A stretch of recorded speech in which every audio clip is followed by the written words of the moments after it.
No, this is not a psyop. I thought it was a bit too much positive information too fast when I first read into it, but yes, we called it. They were both lying.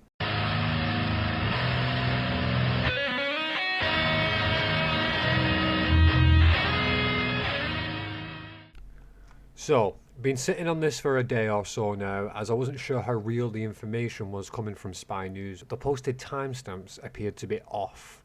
But it does seem that the pages of transcript from wiretaps recently released detailing the alleged Tate victims, both the United States and the UK/Moldovan women that had previously been interviewed by Vice, were actually true.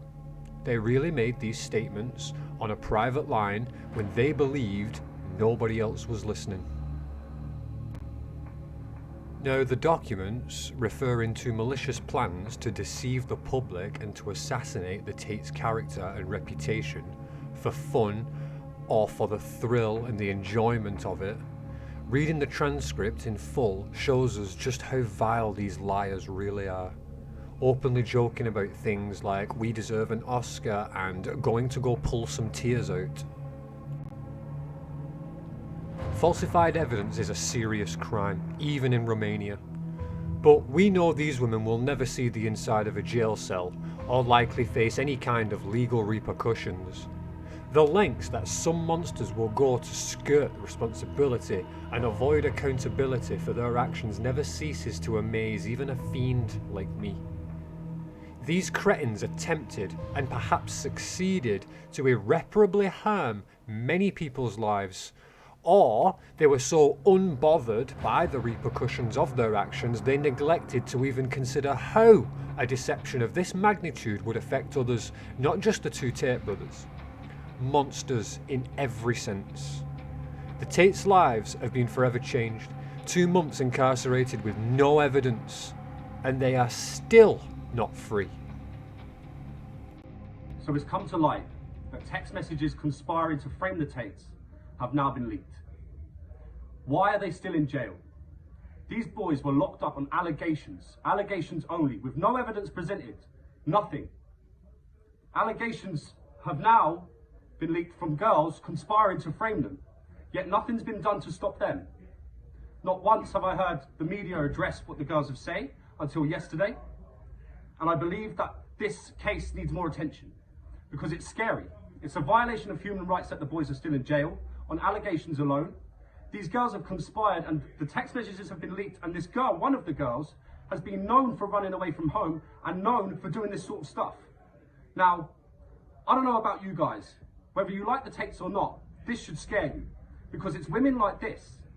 It's women like this who ruin the lives of innocent men. Innocent men who have done nothing wrong. They are locked up for nearly 60 days now. Nearly 60 days they've been incarcerated on allegations alone with no evidence presented whatsoever. Now this has come to light with these text messages conspiring to frame them, they're still in jail. Does that not tell you that this whole thing stinks? Does that not tell you that this whole thing is a stitch up and a witch hunt against Andrew and Tristan? Not only Andrew and Tristan, 2 innocent girls are also locked up with them. Something needs to change and something needs to be done. We cannot go on letting women like this destroy the lives of men. They are the ones who should be in jail, not Andrew, Tristan, Georgiana, and the other lady. They are the real victims in this case.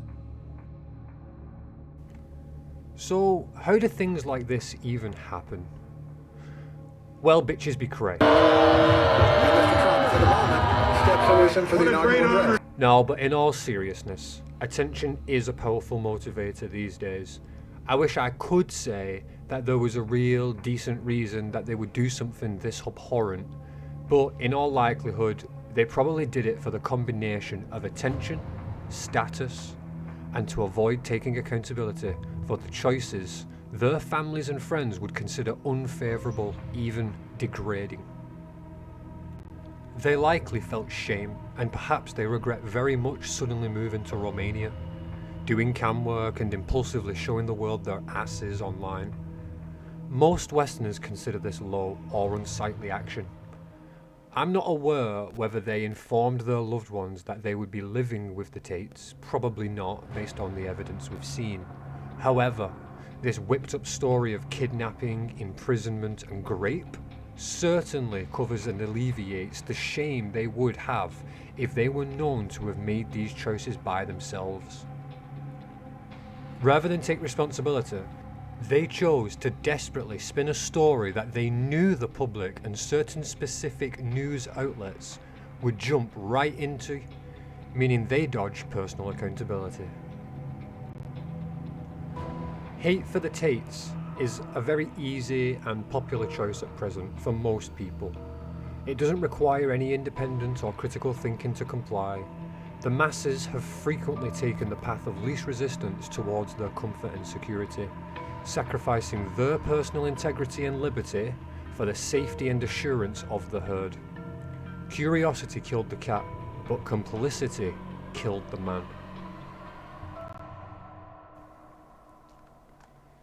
This should scare and alarm anyone, particularly men, watching or keeping up with the news or modern media, as there is no telling if or when something of this nature could happen to you.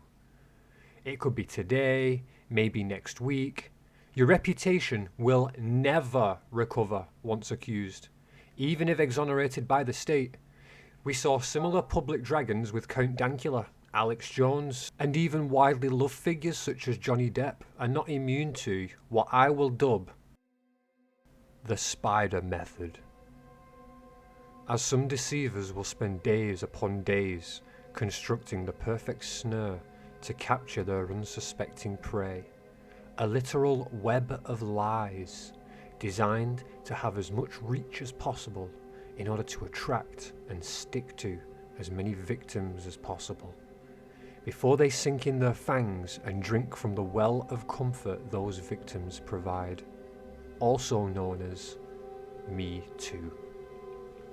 It provides the alleged victim with what is known as victim status, amassing a large amount of sympathy and validating commiseration from supporters, which can often lead to financial support from followers as well. For anyone who is familiar with Japanese folklore, Jorogumo, often depicted in modern media, are psychologically deceptive monsters who can shapeshift into beautiful women and utilize decoys in order to devour and breed with unsuspecting males.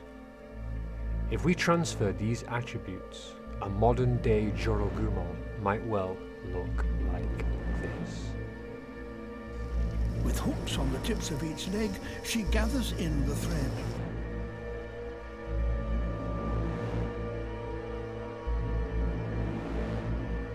It won't go to waste, as she'll eat it later. How a spider no bigger than a thumbnail can produce so much silk so quickly has baffled scientists. It's time to construct her trap. It's quite alarming to consider. I only really noticed when researching this topic for the video that the spider woman is actually a more common trope than some may realise. So, how did they think they'd get away with this? Well, general human stupidity can't be ruled out. However, if we look deeper, female empowerment and feminism in general has definitely not helped with cases like this. Society is becoming a place where women are automatically afforded every excuse and very deranged reasoning to protect them from the consequences of their actions. Just look at all the wokies jumping on this new loverboy method as a legitimate excuse to blame men for the choices that women make for and by themselves. This is a very dangerous rhetoric.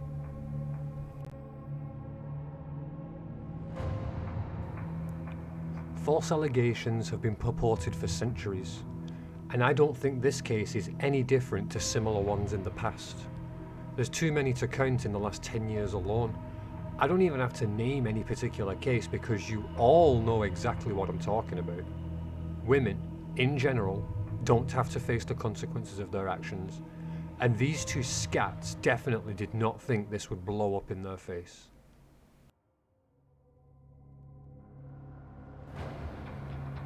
Vice are fools, we all knew that, but this is next level dumbfuckery. To give these harlots a platform without even validating their story, all because they have their own biases, particularly against the Tates, is evidence in itself that they are not producing quality journalism. Again, that's not a revelation. Vice have a terrible reputation. The way they relied on public sentiment of the Tate's detractors to carry this fallacy over the finish line says even more about the quality of what they produce. They're just another megaphone of the Matrix, seeking to control the narrative. Puppets on the master's strings, hypnotically dancing, just to distract you from reality.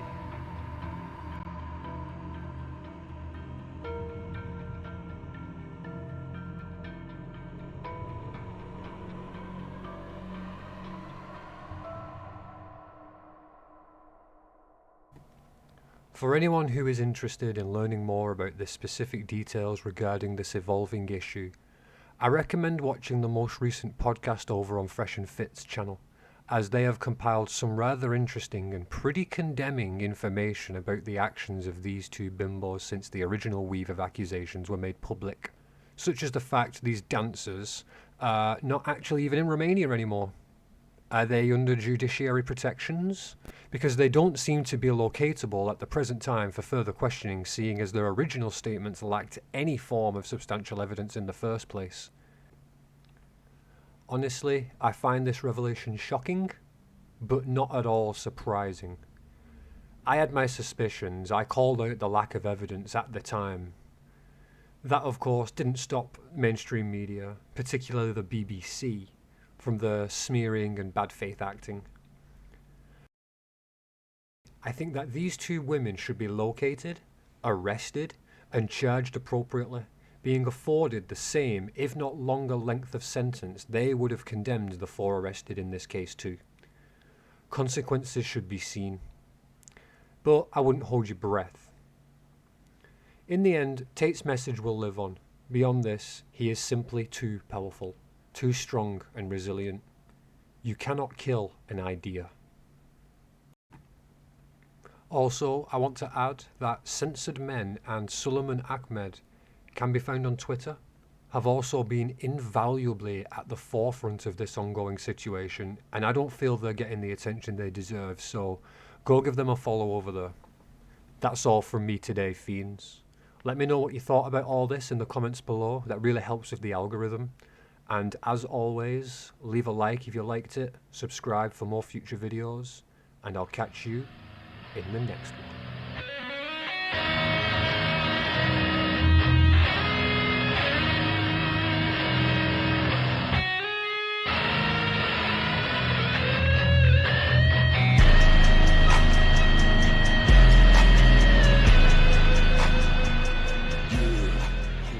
Each of these women have the soul of a warrior and the heart of a lioness.